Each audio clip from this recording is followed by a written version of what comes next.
Assalamualaikum warahmatullahi wabarakatuh. Waalaikumsalam warahmatullahi wabarakatuh. Selamat pagi ya anak. Pagi Pak. Semangat semuanya. Semangat. Semangat dong masih pagi. Iya betul. Coba sebelum ini Bapak mau kalian semua berdiri dulu. Dicek seragamnya ada yang kurang rapi atau ini bolong-bolong bajunya.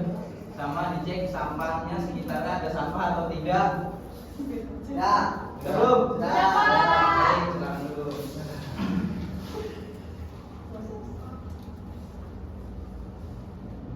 Coba lanjut, coba dipimpin doanya dulu. Doa mulai. Amin. Amin. Bapak absen dulu ya. Iya Pak. Hadir. Julfa, Hadir. Bella, Hadir Om. Merah. Hadir Om. Oh, hadir semua berarti ya. Iya Pak. Ada yang masih ingat gak? Kemarin kita belajar materi tentang apa? Haji dan Ayo, umroh. Nah sekarang kita mau belajar tentang sunnah kurban, pengertian dan sunnah kurban ya. Iya Pak. Coba apa sih pengertian dari kurban? Atalah Kurban. Ini Pak, apa? Potong sapi, potong kambing. ya betul. Coba ada yang paham sama hikmah manfaat dari ibadah kurban nggak? Saya, Pak. Ya coba bilang. Hikmahnya adalah mendekatkan diri kepada Allah dan menumbuhkan rasa kepedulian. Ya betul. Ya lebih kurang lebihnya gitu lah. Jadi kenapa sih kita harus belajar kurban? Harus belajar kurban karena dengan kurban itu adalah bukti cinta kita dan ketaatan kita kepada Allah Subhanahu wa taala. Masya Allah Pak. Jadi Bapak nanti akan membawakan materi tentang kurban dan akan membawakan metode talking stick. Jadi nanti Bapak jelaskan kalau sudah selesai Bapak bawakan materi ya. Baik Pak. Pertama sunnah pengertian kurban. Coba Ahmad Julfardin baca. Kurban menurut bahasa berasal dari kata karoba, berarti dekat. Sedang menurut syariat kurban berarti hewan yang disembelih dengan niat ibadah lalu mendekatkan diri pada Allah dengan syarat-syarat untuk tertentu disebut juga udhiyah.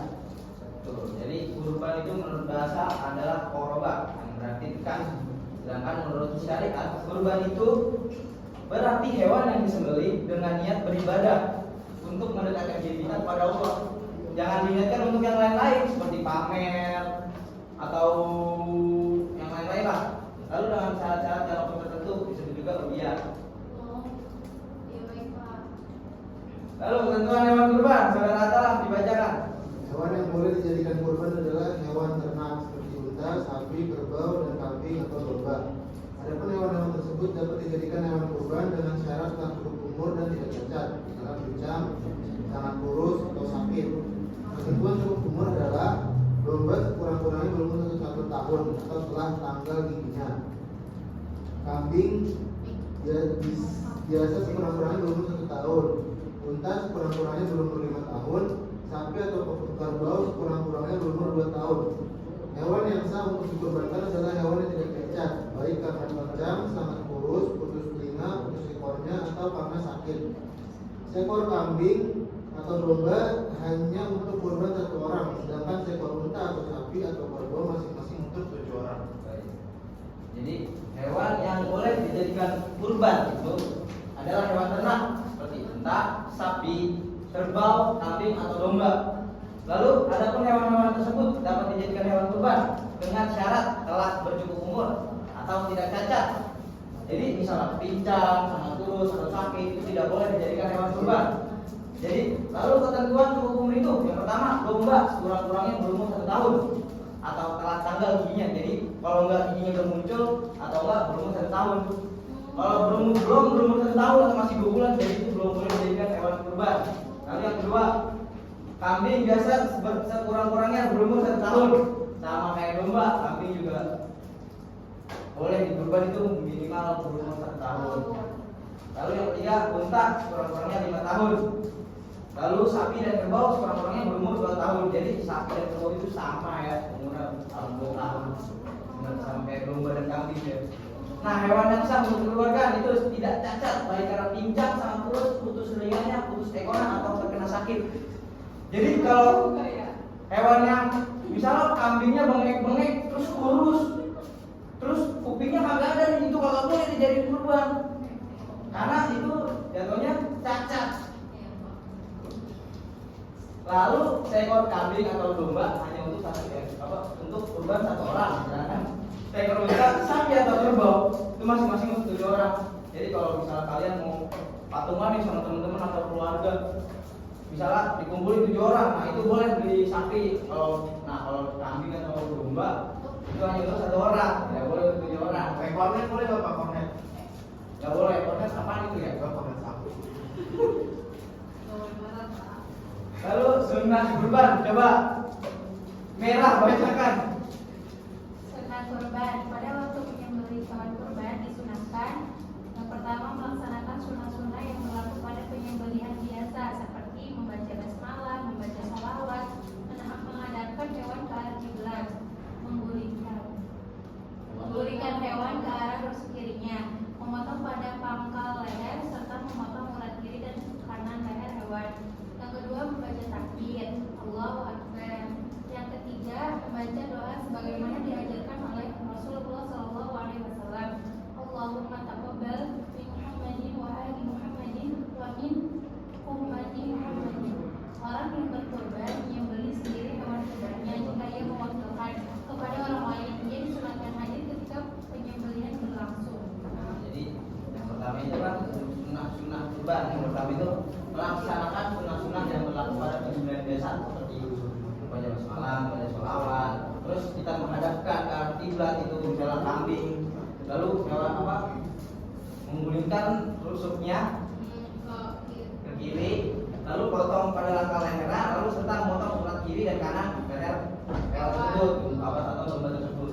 Sambil membaca takbir dan habis itu membaca Allahumma taqabbal min Muhammad wa ali Muhammad wa min ummati Muhammad. Lalu orang yang berkurban menyembelih sendiri hewan kurbannya. Jika mewakilkan kepada orang lain, ia disunahkan hadir ketika penyembelihan berlangsung. Oke. Jadi selesai Bapak bawakan materinya. Nah, Bapak mau membawakan metode talking stick. Jadi nanti Bapak panggil beberapa orang. Nah, kan semua siswa yang ada di sini untuk maju ke depan. Nah, nanti Bapak kasih satu nih spidol. Jadi nanti Bapak putar lagu, kalian putar spidolnya. Nah, jika lagunya berhenti di misalnya di Julfa berhenti, nah nanti Julfa dapat pertanyaan atau soal. Tanya Pak, kalau di sini aja boleh nggak Pak? Harus maju ke depan. Maju ke depan, nggak boleh. Maju ke depan.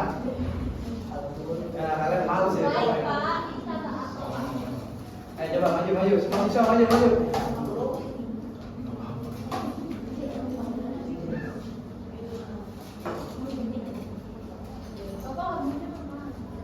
Saya pulang lagunya ya. Itu bulan kan? Jadi maju. Sini. Ya. Sini. Coba bilang.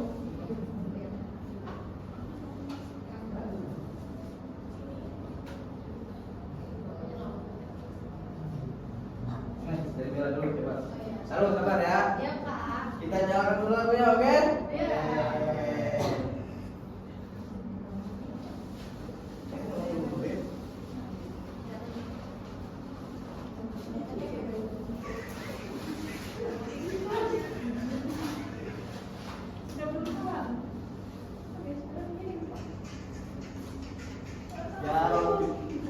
Terus.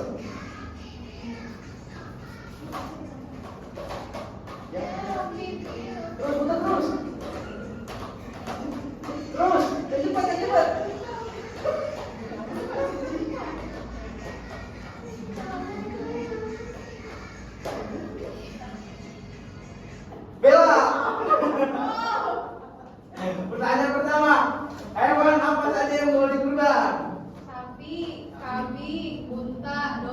Betul, tangan Bella. Ayo lagi, putar lagi Bella.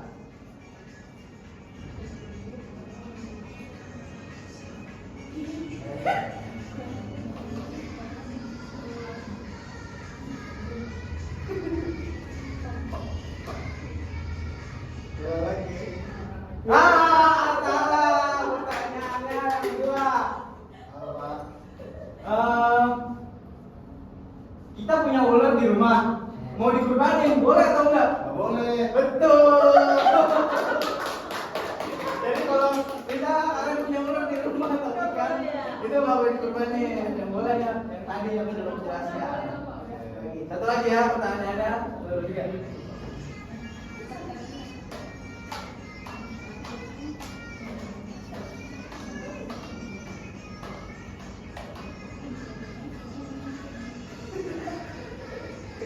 Saudara maju, saudara juga. Umur berapa kambing sah untuk dikurbankan? 1 tahun. Betul.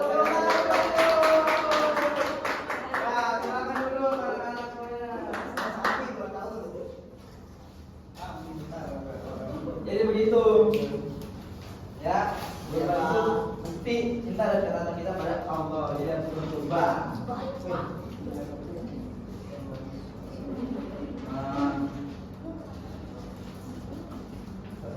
Dari materi yang tadi Bapak bawakan ada yang mau ditanyakan tidak anak-anak?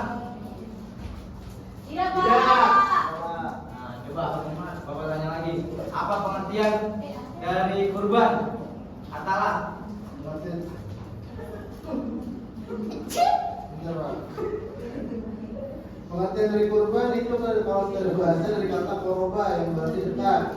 Sedang menurut syariat kurban berarti hewan yang Betul. Ya, betul Atalah. Coba Bella, apa sih hikmah dari kita berkurban? Hikmahnya adalah mendekatkan diri kepada Allah dan menumbuhkan rasa kepedulian. Ya, betul Bella. Coba saya minta saudara Bella untuk kesimpulan, dibacakan kesimpulan.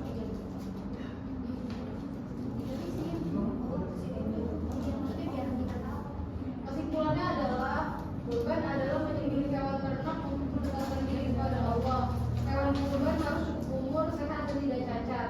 Sunnah kurban meliputi membaca basmalah, takbir, doa, dan menyembelih sendiri jika mampu. Tuh, jadi kurban itu berarti hewan yang disembelih dengan niat beribadah. Lalu hewan yang boleh dijadikan kurban itu seperti unta, sapi, kerbau, atau kambing dan domba. Hewan-hewan berikut yang dapat dijadikan catatan dulu umur dan tidak cacat, yaitu yang pertama sunah-sunahnya membaca basmalah, membaca sholawat, menghadapkan hewan ke arah kiblat, lalu membaca takbir. Nah, Bapak mau memberikan tugas. Kalian terangkum semua yang tadi Bapak jelaskan, lalu minggu depan dikumpulkan ya. Nah, jadi nanti kita minggu depan mau membahas materi tentang pembelian ternak, hewan liar, serta teknik penentuan makanan halal. Dibaca ya, sedikit-sedikit. Saya minta saudara Panji untuk berdoa sebelum pulang. Doa mulai. Amin. Nah, sekian dari Bapak. Mohon maaf. Assalamualaikum warahmatullahi wabarakatuh.